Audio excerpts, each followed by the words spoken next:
Salah satu kafe di kawasan Kota Lama yang berada di Jalan Hasanuddin HM Banjarmasin Tengah yang menghadirkan musik DJ pada pengunjung di malam peringatan Maulid atau malam Sabtu 7 Oktober 2022. Videonya viral di media sosial sehingga memantik wakil rakyat di DPRD Banjarmasin untuk bersuara. Bila dilihat dari video tersebut, maka sudah sangat jelas bila kawasan Kota Lama ini sudah salah pemanfaatan wan kada sesuai dengan peruntukannya. Salah satu kafe di kawasan Kota Lama yang berada di Jalan Hasanuddin HM Banjarmasin Tengah yang menghadirkan musik DJ pada pengunjung di malam peringatan Maulid atau malam Sabtu 7 Oktober 2022. Videonya viral di media sosial sehingga memantik wakil rakyat di DPRD Banjarmasin untuk bersuara. Wakil Ketua DPRD Banjarmasin Muhammad Yamin lawan Prima TV Jelang Tengah hari Senin 10 Oktober 2022 menambahkan, dilihat dari video tersebut maka sudah sangat jelas bila kawasan Kota Lama sudah salah pemanfaatan wan kada sesuai dengan peruntukannya. Politisi Partai Gerindra ini pun meminta instansi terkait untuk memanggil pemilik atau pengelola kafe yang ada di kawasan Kota Lama ini supaya kedepannya benar-benar peruntukannya sebagai wadah makan minum atau wisata kuliner.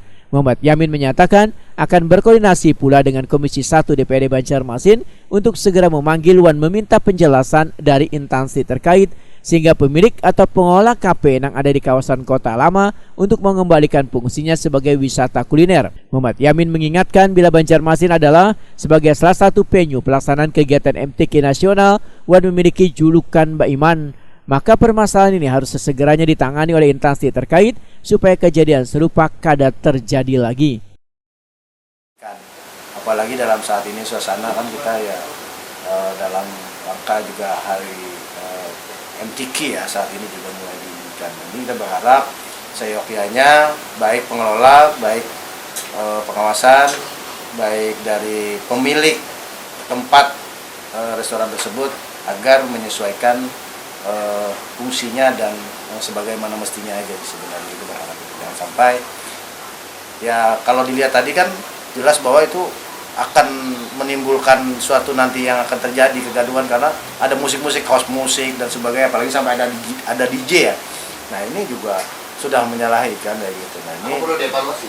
Ya kita berharap nanti dari pemerintah sendiri, mungkin juga kami dari DPRD sebagai tugas kami sebagai pengawasan, kami akan memanggil pihak terkait, dinas terkait untuk bisa mengevaluasi adanya keberadaan Kota Lama yang tadinya dijadikan harapan kita sebagai kota wisata dan kuliner yang aman, nyaman, tenang bagi para pengunjung, baik dari pengunjung ataupun daripada sisi dan kiri kanannya dari masyarakat di Kota Banjarmasin. Muhammad Yamin meminta pengawasan dari Satpol PP untuk lebih maksimal serta mengevaluasi keberadaan Kota Lama ini serta memanggil pengelola wan pemilik kafe untuk diberikan teguran. Bila dinilai melanggar peraturan daerah maka Satpol PP Banjarmasin ujar Muhammad Yamin diminta untuk menindak tegas supaya menjadi peringatan bagi kafe-kafe lainnya yang ada di Kota Seribu Sungai ini. Penegakan peraturan itu kan di Satpol PP kan. Nah kita berharap juga nanti Satpol PP akan untuk turun dan meninjau langsung hal tersebut dan juga menyampaikan ke pemilik toko ataupun pengelola ataupun yang ada di sana untuk bisa menyesuaikan kondisi dan tempat yang halayaknya yang sesuai kan seperti itu. Dan tidak mengulangi lagi kan? Ya kalau kita sih kembali apabila hal itu sudah diingatkan dan berulang, ya pihak pemerintah juga harus tegas. Kondisinya di saat ini harus tegas. Jangan sampai nanti sudah terjadi sesuatu hal yang tidak diinginkan baru sadar nanti kan.